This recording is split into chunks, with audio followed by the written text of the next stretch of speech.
noppee rek ci xëttu yëglekaay yi la tey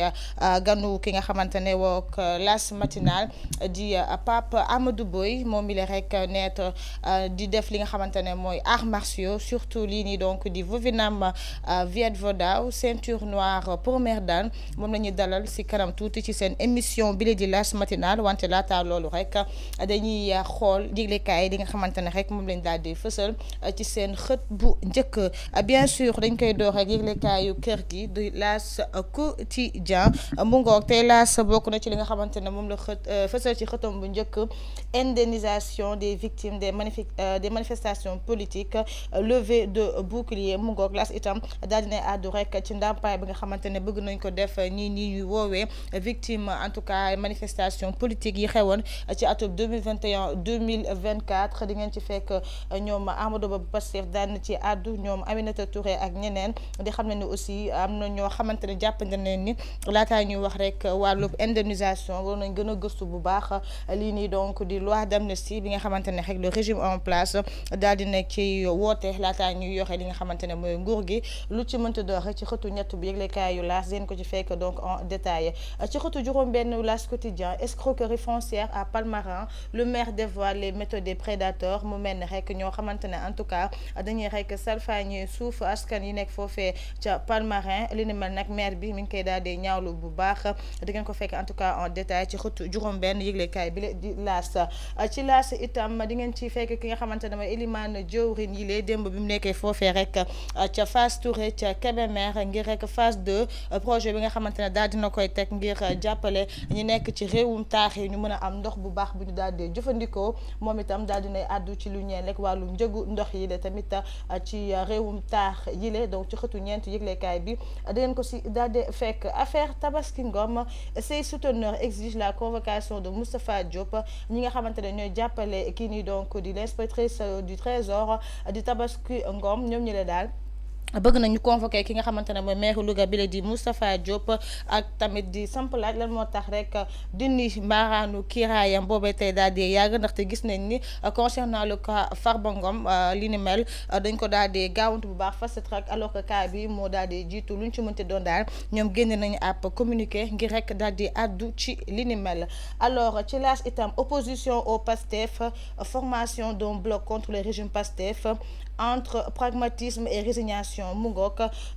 Seydina Bilal Diallo moo ko daal di bind donc ñëw ci li nga xamante ne rek kujje bi nga xamante ne war nañ ko daal di teg ngir rek jàmmarloog régime Pastef le duo donc Diomaye ak Sonko naka lañ war a daal di tegee en tout cas boobee opposition entre pragmatisme et résignation am na ñu ciy bokk yenn parti politique yu ci nar a fas yéene bokk wante am na ñoo xamante ne daal fësal nañ ni duñ ciy bokk bu ci mel ne parti PDS ki dem rek les échos en tout cas daal di ci àddu donc suñu journaliste bi di kii ni donc di Bilal ci xëtu juróomu yëglekaay bi itam daan na ci def mbind bu am solo alors ci wàllu tàggat yoo xam nañ koy ndax keppee donc ak xëtam juróom-ñett bu L'As Quotidien Balla Gaye 2 si Modou Lo veut m'affronter il doit avoir l'avis de sa mère mooy ay kàddu donc Balla Gaye 2 moom nee na rek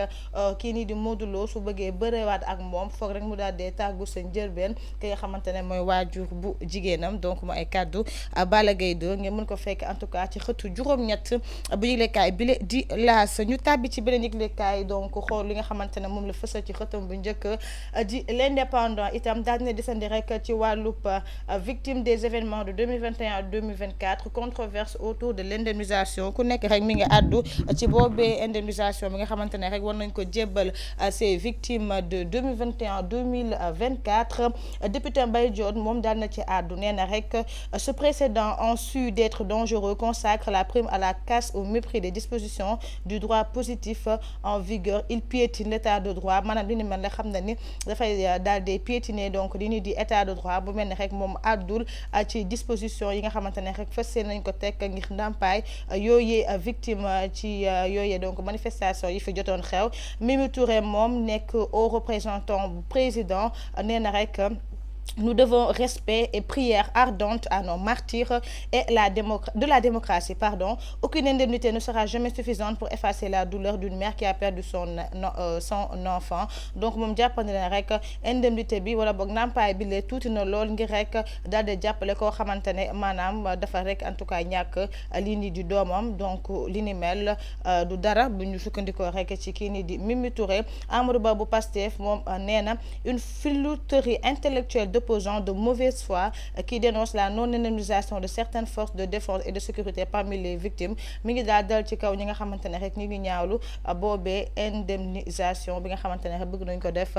certaines en tout cas victimes ci at yi la ñu daal di weesu di ngeen ko ci fekk donc ci yëglekaay bi lee di l'Indépendant. ñu dem si benn yëglekaay xool mu fësal ci xëtam bu njëkk donc di Le Soleil di yëglekaayu nguur gi ñëw na ci lancement phase 2 du PAEMIR l'eau de l'équité mu ngoog Ousmane Sonko donc qui inauguré en tout cas foofee ca Fass Touré ca Louga donc boobee projet rek comme Nicolas waxee dañ ko rek teg ngir en tout cas gën a xoolaat anam yi nga xamante ne rek ñi nekk ci réewum taax yi wante itam ci Ndakaaru anam yi nga xamante ne rek mënuñu mën a am ndox bu set bi ñu mën a daal di jëfandikoo. Alors financement bi nag mi ngi toll ci juróom-benn fukki milliards ci suñu ay koppar wante itam projet bi dina daal di durer lu tolloog fanweeri weer te dina impacter lu tolloog 2 millions wu doomu aadama yoo xamante ne rek fas yéene nañ ci gis seen bopp. Donc mu nekk projet bu am solo buy dugg wala entrée ci li nga xamante ne rek mooy projet Horizon 2050 initié par le nouveau régime en place. Sud Quotidien moom daal dinay wax ci ba tey li nga xamante ne rek mooy kàddu yu Ousmane Sonko yëkkati woon démb ci boobu inauguration ñeel lekk wàllub aide publique américaine l'état privé de 300 milliards moom Ousmane Sonko moo xam ne ni rek projet wu état wu Sénégal bi nga xamante ne États-Unis moo ko daal di financé daal dina koy rek en tout cas dakkal boobu projet ñu wàññi ko ci 500 millions de dollars maanaam plus de 300 milliards de francs CFA ci suñu ay koppar li ni mel nag kenn décidé ko rek lu dul njiitu États-Unis boobee di Donald Trump moom Ousmane Sonko daal dina koy wax nag démb yëglekaay bi du Sud Quotidien daal di ci àdduwaat Tribune daal di ci desandi di xam ne ni rek les États-Unis décident de geler l'aide publique au développement. Ça se complique pour Sonko. Trump suspend 316 milliards destinés au Sénégal. Peut-on continuer à espérer sur ce qui vient de l'étranger, s'interroge le PM. Est-ce que mën nañ yaakaar rek en tout cas ci loo xamante ne bitim réew lay daal di jugee li ni mel nekk une question boo xamante ne rek moom premier ministre Ousmane Sonko daal dina koy wax laataa muy xam ne ni rek il est temps de nous recentrer sur notre travail. Donc jot na ngir vraiment ñu gën a sukkandiku ci suñu ay liggéey bañ a rek en tout cas espérer ci une aide étrangère. Clap de fin sur la 17e édition. Le forum du FOGECA s'achève sur une bonne note d'amitié sénégambienne mu ngoog FOGECA boobu nga xamante ne depuis le 1er le commencé février foofee donc au niveau de la Gambie daal dinay jeex ci lekaay bi tribune dinañ ñëw en tout cas en détail ci 17e édition boobee nga xamante ne foofee ca Gambie la amee donc di ngeen ko fekk ci lekaay bi di tribune.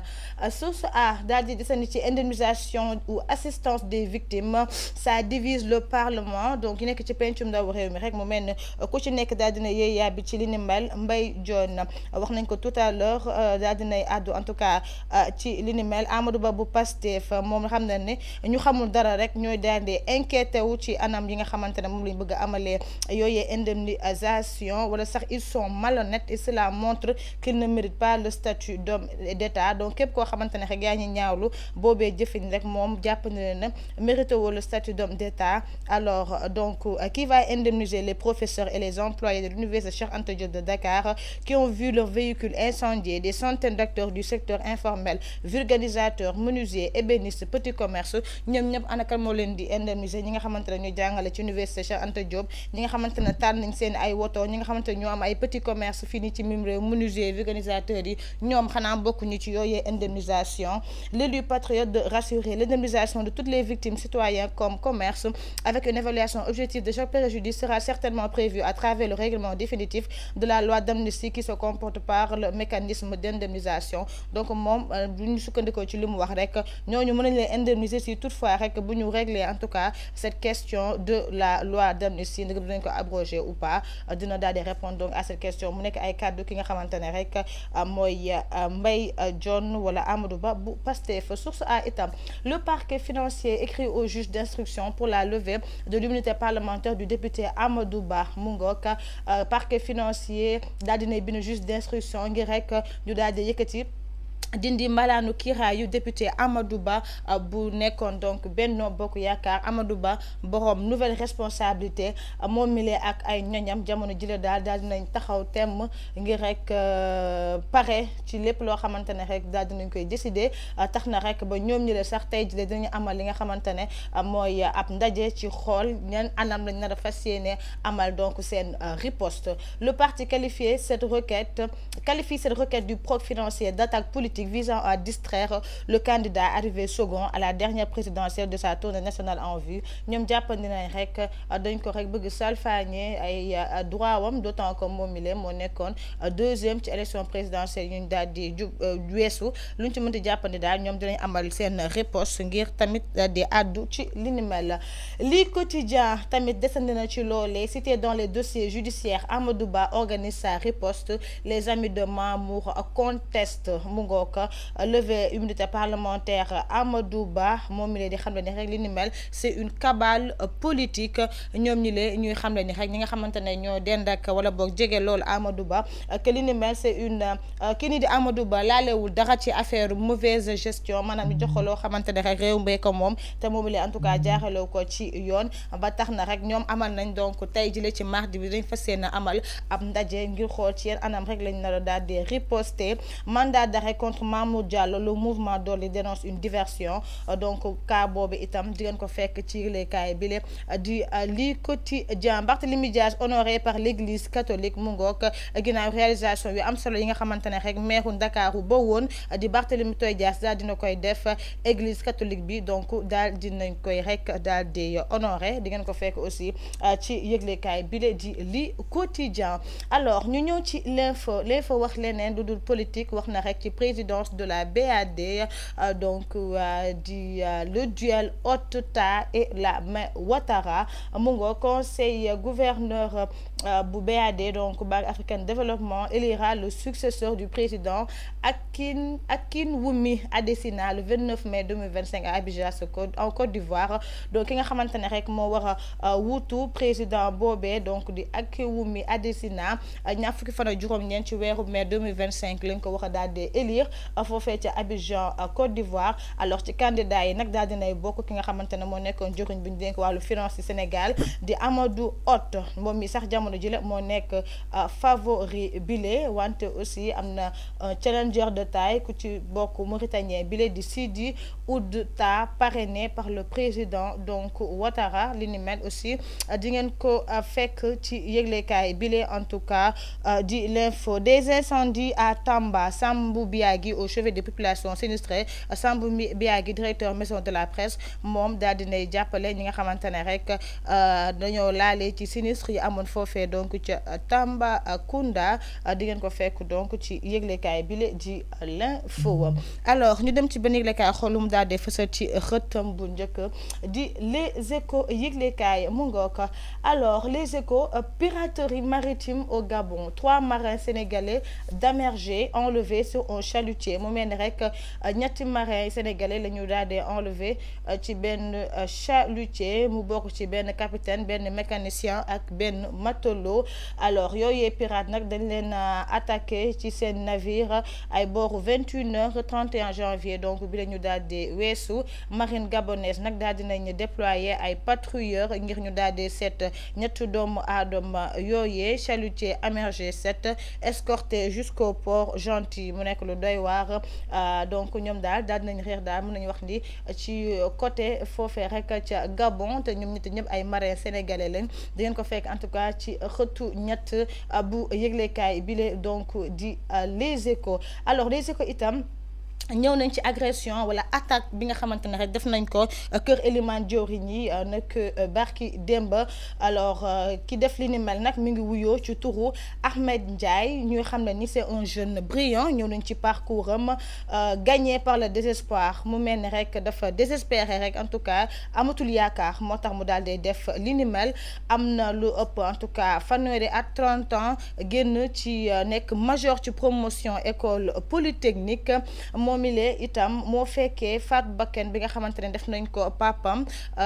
ci ay at yu néew alors que papam préfet la woon donc dañ ko rey ci kanamu ki nga xamante ne rek mooy waa jile di Ahmed Ndiaye nekkoon na stagiaire nekkoon na chef de service nekkoon na chef de département ba nekk directeur building Ecotra tamit daal dinay àddu ci li ni mel. Il s'agissait d'un appel au secours, un cri d'alarme. Les 1500 employés d'Ecotra sont sans salaire depuis 6 mois moom mi nga xamante ne mel ni Ecotra la doon liggéeyee bokk na ci ñi nga xamante ne rek toog nañ juróom benn weer yoruñu seen jotuñu en tout cas seen payoor foofee tax na peut-être moom bi lee mu daal di def boobee jéeye wante di ngeen ko fekk ci yëglekaay bi la di Les Échos ci xëtam juróom. L'Observateur itam daal dina ci donc addu nouvelle arrestation à Ziguinchor, le complice de l'intrusion chez la mère de Sonko tombe mu ngoog donc Ahmed Ndiaye boobee daan nañ koy placer en garde à vue moom mi loon nekkaloon ak ki nga xamante ne mooy A Ndiaye lors de sa descente était en compagnie de A Ndiaye lors de sa descente. Ce que Khalil Sonko qui a ouvert la porte à A Ndiaye a confié aux enquêteurs. Khalil Sonko donc nekk mbokk ci Ousmane Sonko daal dinay fësal rek li nga xamante ne moom la fekkee wax ko ñi ni donc di l'enquêteur yi Ahmed Ndiaye moom nee na mi ngi regretté 3 points de suspension di ngeen ko fekk en détail ci les câbles de l'Observateur. La supplique de A Ndiaye après son dégrisement en garde à vue, la dette de 54 000 francs CFA que l'ingénieur a laissé au bar bërëb sangam mu ngoog mu nekk lu doy wax ci xëtu ñaaru l'Observateur ñëw nañ ci en détail. L'Observateur itam def nañ interview ak ki nga xamante ne rek sëru Tabaski Ngom la moom mi xam ne ni rek moom Tabaski Ngom di sëram musul yaakaar ne rek Moustapha Diop dina ko def coup bu mel nii wante itam l'Observateur di xam ne ni est-ce que ñoom ñaar ñi ne sax amuñu woon ay relations sentimentales maanaam Tabaski Ngom ak ki nga xamante ne mooy Moustapha Diop je ne saurais le dire moom amul dara loo xamante ne rek mën nañu ko leeral kii nii di sër ci Tabaski Ngom muy xam ne ni itam doomi Tabaski Ngom bi coow lu jubee ba tey en tout cas dañ ci daal di souffrir donc ci bile situation. Les enfants de Tabaski souffrent énormément de cette situation mu ngoog di ngeen ko fekk donc ci yëglekaayu groupe Futur Média bi la di l'Observateur. Alors ñu ndax keppee ak tàggat yaram point actu lañ koy dooree. Le Jaraaf bat l'USO et se rapproche du leader US Gorée donc Jaraaf daal dinay gagné équipe bi la di USO jege lool donc leader bi la donc du l'US Gorée. Première ligue Iliman Ndiaye l'artiste des Tof Régal mu ngoog point actu di ngeen ko si daal di fekk ñu ndax keppee avec le dernier journal di lu Dakarois Sport. Troisième combat contre Balla Gaye 2 mu ngoog Modou Lo rejette une somme astronomique. mu mel ni rek Modou Lo daal dinay bañ ab koppar bëri ngir rek daal di bëreek ak ki nga xamante ne rek mooy Balla Gaye 2 une troisième fois en tout cas de suite waxuma ko lu Dakarois Sport moo ko daal di xamle. 13e journée Ligue 1 comme ni ko yëglekaay boobu wax tout à l'heure rek Jaraaf et Linguère victorieuse donc mu mel ni daal dinañ jël ndaw ragu bi ci 13e journée ñeel Ligue 1 championnat sénégalais mu ngoog donc li ni mel moo gën a fës ci xëtu yëglekaay il n'est que 10 heures passées de 43 minutes daw leen ci seen ay kiosque pour vous procurer vos journaux notamment yëglekaay bi di L'As Quotidien. Alors comme ni ma ko waxee tout à l'heure rek